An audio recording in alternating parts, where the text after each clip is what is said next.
Namaste and good afternoon. Greetings from all of us at Apollo Hospitals. This is Dr. Srinidhi Chidambaram, and I'm very happy to see you all again. You know that Apollo Hospitals has been at the forefront in creating health awareness with our Facebook sessions. We have been bringing to you crucial information on diseases, path-breaking treatments, latest technologies, and medical innovations so that you can prevent and tackle diseases that are hindering your good health. A term that you may all have heard frequently being used is pneumonia. And today, that is what we are going to discuss. Pneumonia is nothing but an infection that inflames the air sacs of one or both lungs, and they may fill with fluid or pus and cause many symptoms like fever and cough, chills, difficulty in breathing, and pneumonia may be caused by a variety of organisms. And it can range from seriousness from mild to life threatening, which is why we should know all about it, especially in infants and young children and people who are older than 65 and those with compromised health and immune systems. Pneumonia can wreak havoc. So it's important, and which is why uh, it is being now acknowledged all over the world that it's a great priority to have this campaign to create awareness about pneumonia, and the fight to reduce deaths from this very, very important infectious killer of adults and children has never been more important. In fact, the reason for this is also data based because pneumonia has claimed the lives of almost 2.5 million people, including 670,000 children in 2019 alone. But that is basically due to the combined effects of COVID 19 and so many other factors. But it is still very important to be aware of the risks. And also, the first step in preventing is awareness. So, here we are today to understand from the doctor what we should know about pneumonia, what can we do to prevent it, are there any early warning signs that we should pick up on, and when should medical help be sought, and a variety of other aspects of this condition. To discuss all these aspects of pneumonia, I am very happy to welcome Dr. Soumya Parimi, who is a consultant pulmonologist from Apollo Hospitals, Jubilee Hills, Hyderabad. Dr. Parimi is completed her MBBS from the Gandhi Medical College, Hyderabad, and then subsequently went to the US and completed her residency in internal medicine, followed by a fellowship in pulmonary and critical care medicine at the University of Washington. She has more than 10 years of experience in pulmonology. So, as mentioned, she is ABIM board certified in internal medicine, pulmonary medicine, and critical care medicine. Her special interests are in asthma, interstitial lung disease, pulmonary infections, COVID, TB, and lung masses, lung cancer diagnosis, pleural effusions, and bronchoscopy. And she has several publications to her credit and is a member of the American Thoracic Society and the American College of Chest Physicians. Welcome, Dr. Soumya Parimi, to this discussion. Thank you so much for joining us. So let's begin by having your inputs on what is pneumonia. Namaste, Dr. Srinidhi. Thank you so much. Briefly, World Pneumonia Day was established to highlight this disease, which is the world's largest infectious killer and preventable, which we will discuss. What is pneumonia, as you have just mentioned? Pneumonia is an infection of the lungs that involves the air sacs and the lung tissues. We differentiate it from the common cold and cough as being a lower respiratory tract infection, as opposed to the common cold or cough, which is an upper respiratory tract infection. So, how is pneumonia contracted? Yeah, so usually pneumonia is contracted through a combination of host factors, as in factors in the patient themselves, and environmental factors. So that perfect combination of two things that can lead to pneumonia. In general, the host factors are their immune system, their chronic medical conditions, as well as factors such as smoking, heavy alcohol use. All of these contribute. Environmental factors include pollution. Large role is played by pollution. Largely, pneumonia is contracted through respiratory droplets. So, somebody around you that has been colonized with that specific bacteria or virus, or infected with that specific bacteria or virus, coughs, the droplets come, and typically with bacterial pneumonia, do not start an instant infection. They start to colonize your nasal mucosa, the lining of the inside of your nose and your throat, and they live there. Over time, host factors, usually your immune system, stressors of some kind, environmental factors, make it so that that bacteria can overtake your immune system, enter the inside of your lungs, and create an infection in the innermost part of your lungs, involving the air sacs and the breathing tubes. And that's what results in a bacterial pneumonia. So, what are the different organisms that can cause pneumonia? Is it only bacterial, or are there, of course, COVID we know is one of the common causes now? Right. So, loosely, when we say, people say pneumonia in layman's terms, we're talking about bacterial pneumonia, but you're absolutely right. There is bacterial, viral, and fungal pneumonia. But the vast majority of pneumonias are caused by bacteria and viruses, fungi being relatively rare. And amongst bacteria, the worldwide highest number of bacterial pneumonias are caused by a specific bacteria called Streptococcus pneumoniae, or pneumococcus, which is probably the number one most common cause of bacterial pneumonia. There are other bacteria which probably are in the top 5 causes: Haemophilus and Staphylococcus, and Mycoplasma being some of them. Amongst viral pneumonias, the now famous coronavirus has, in recent time overtaken other causes, but I would say influenza and a virus called RSV, or respiratory syncytial virus. These are all the more severe causes of pneumonia by viruses. Are there other classifications of pneumonia as well, apart from the classification by the organisms? Like, for example, we hear the terms like hospital acquired, or it might be aspiration pneumonia. So, what are these kind of terms which people often hear, but may not know the exact implications? That's a good question and a good differentiation. So, when we talk about community acquired versus hospital acquired pneumonia, the reason we tend to differentiate them is because the antibiotic choices, the bacteria or the viruses we are expecting to see and treat, varies based on whether the patient is somebody who has been living in the community and come, or if it is somebody who has been in the hospital recently within the last few months, or is currently in the hospital and contracted a pneumonia. Because as you can imagine, the hospital, unfortunately, is a source for more drug-resistant pathogens, which are harder to treat and require a more broad or aggressive antibiotic regimen than the community-acquired. Aspiration pneumonia is another category. Typically, we see this in patients who may have swallowing difficulties, or have cognitive issues due to a prior stroke, or altered consciousness situation, where they're not able to swallow their oral secretions and content safely into their stomach, and instead things may end up in their lungs. So certain strokes can affect your swallowing muscles, making it hard for food to go down the right passage. So those pneumonias caused by events such as those are called aspiration pneumonias. So, what are the common signs and symptoms of pneumonia? The most common signs and symptoms would be cough with or without some phlegm or sputum production, often with fever. Breathlessness may accompany that, a generalized weakness and muscle aches.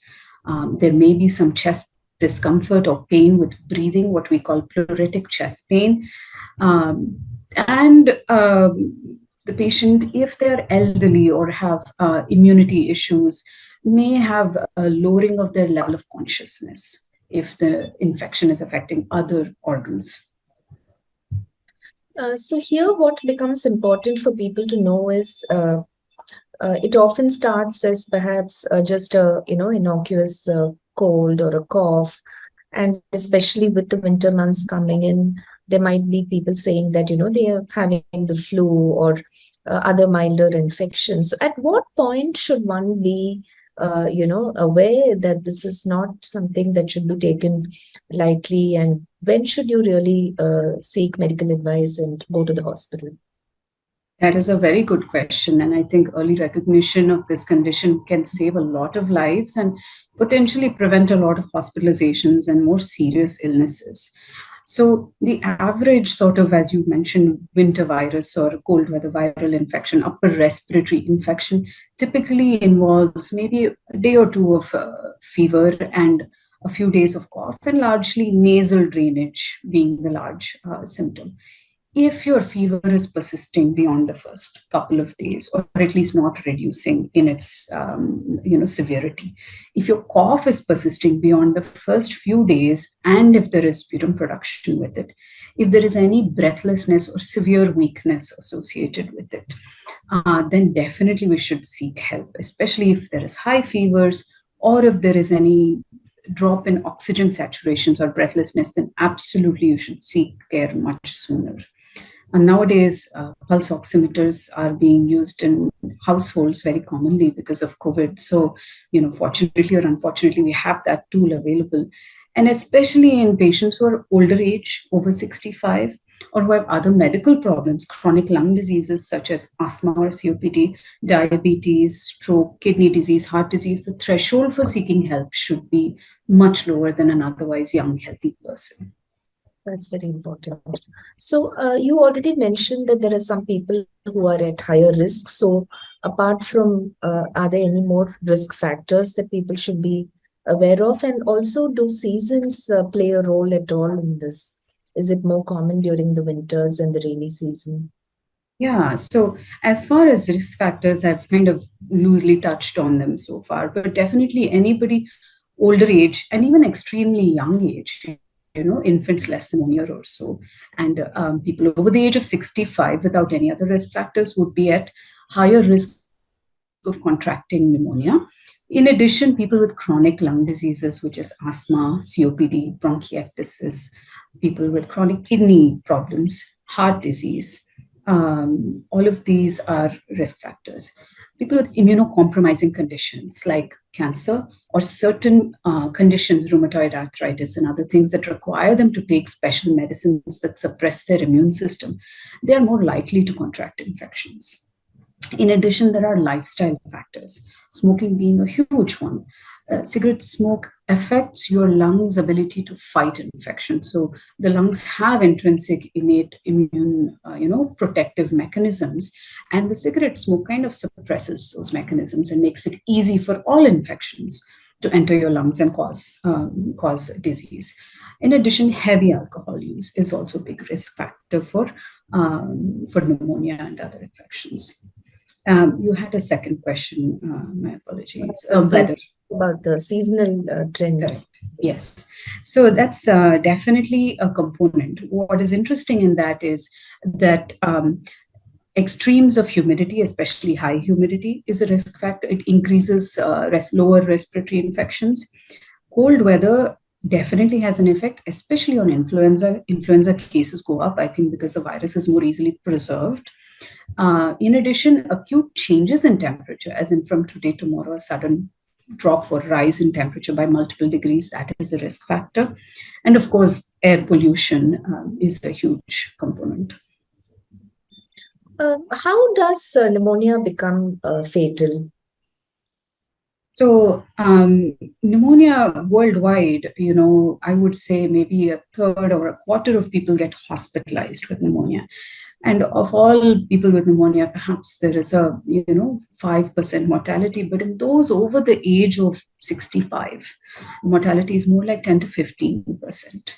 And that number would change if you have medical conditions that we have just discussed. How does it become fatal? Any infection can lead to what we call sepsis. So, our body has mechanisms by which it fights infection.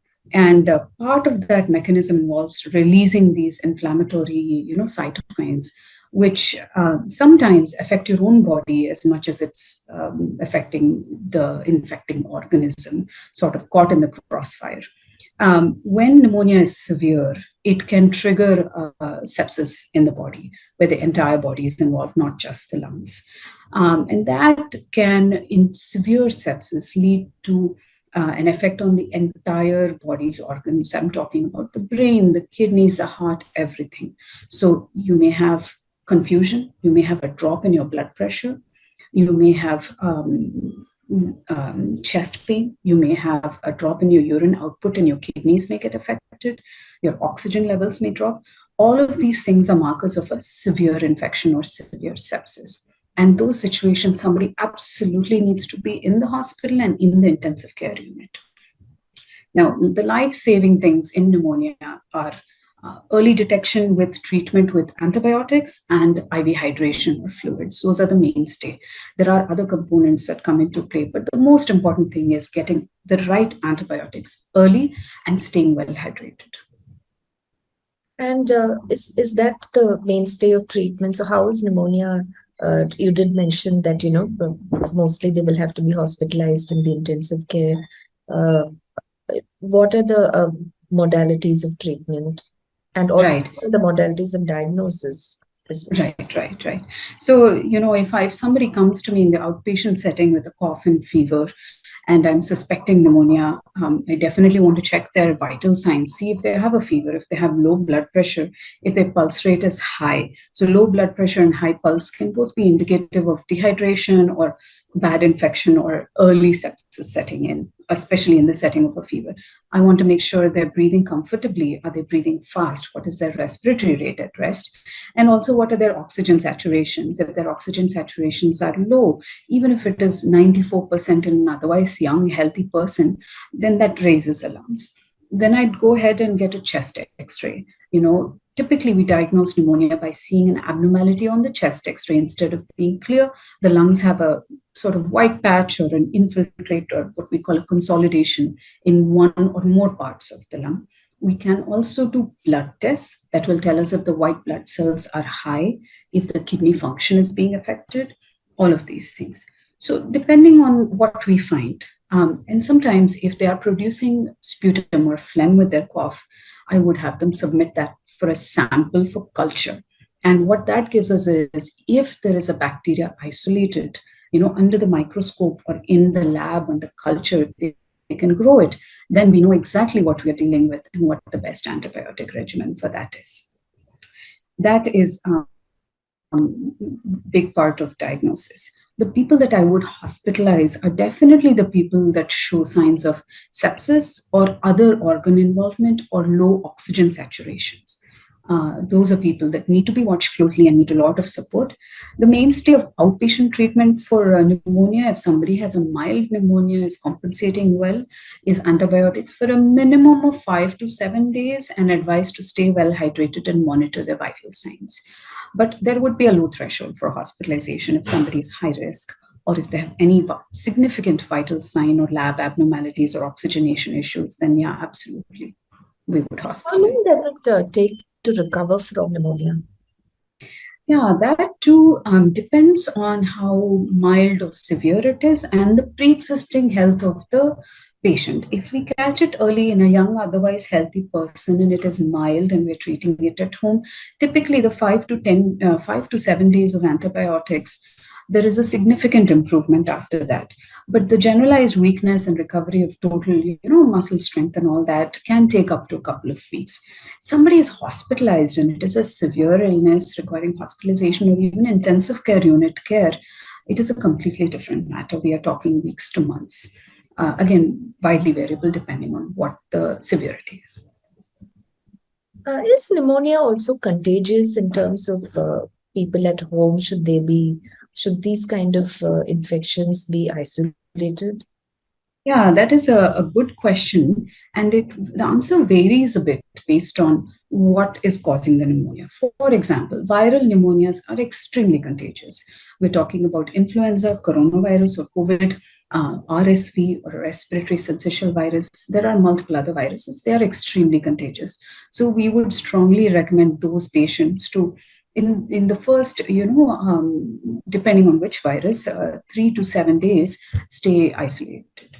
As far as bacterial pneumonias, it's a different matter because generally it is not just a question of exposure and high infectiousness, like I said, colonization, host factors, all of these. So we tend not to isolate for bacterial pneumonias because, frankly speaking, those bacteria are all around us, everywhere, and it takes host factors, largely host factors, for that to turn into a pneumonia. So we do not technically say that bacterial pneumonias are all contagious, with the exception of some drug resistant organisms.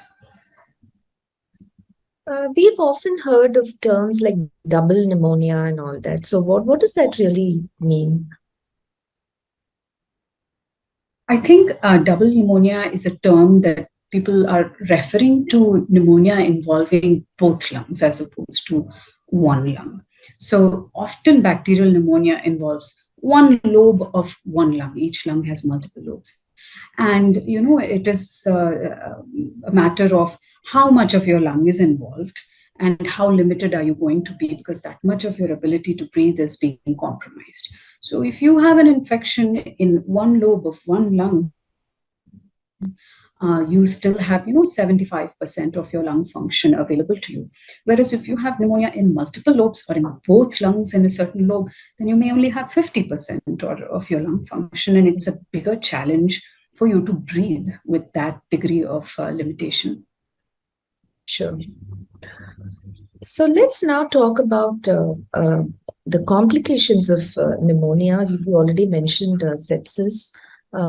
So are other organs also affected after a person gets pneumonia? Yeah, typically in mild pneumonias, we don't expect other organs to get affected.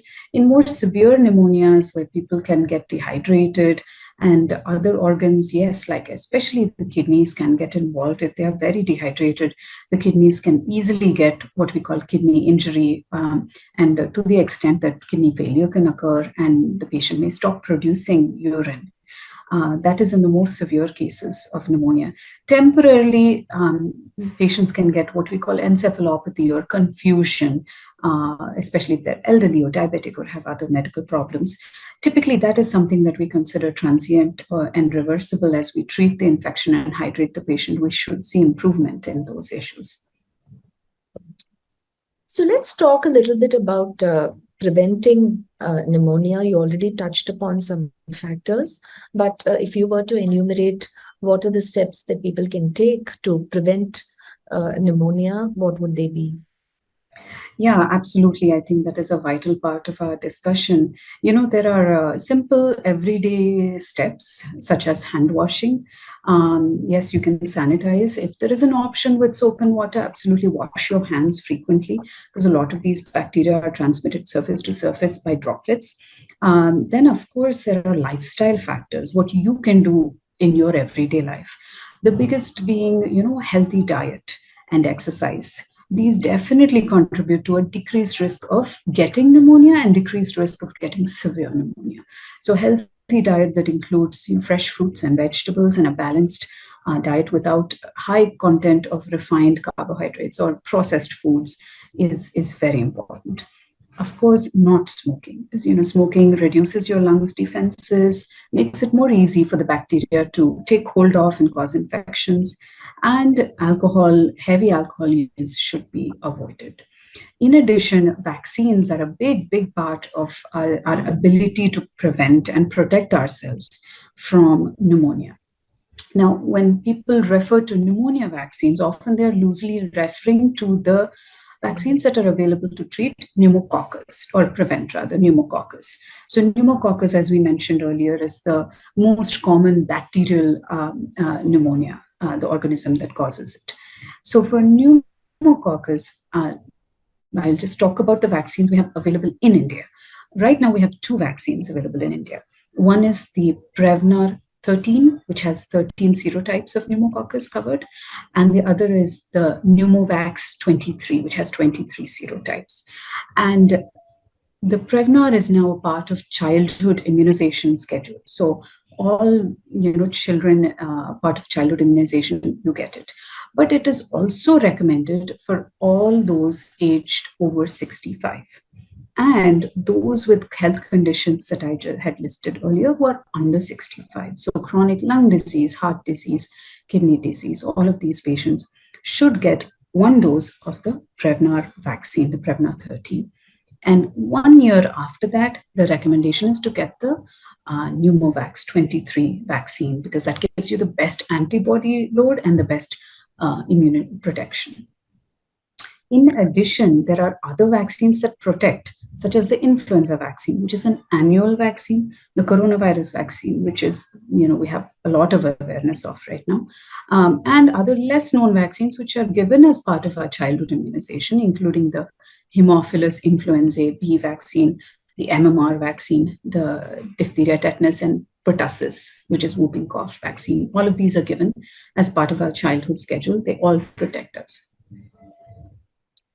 Also, for the protection of infants, is something specific needed, as in, like, advocating a certain diet or breastfeeding, or are there any factors there for protecting infants from not only pneumonia, but generally for their immune system to be a little better equipped? Absolutely.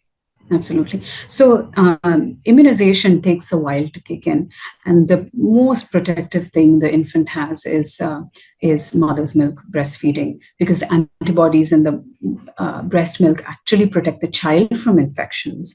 And so infants who are breastfed 6 to 12 months actually carry those antibodies that protect them from pneumonia during that age when they're the most vulnerable and have very high risk of getting severe respiratory infections. Is there anything else that you would like to add, Dr. Soumya, before we conclude the session? Thank you, Dr. Srinidhi. I would say I think we have covered a broad variety of topics and information, and hopefully our audience has been better equipped to deal with this. I would advocate, and encourage people to be informed about the vaccination and the immunizations that are appropriate for them based on their age and health conditions, and understand that the vaccines are not 100% protective. Patients often ask me, if I get the pneumonia vaccine, that means I will not get pneumonia, right?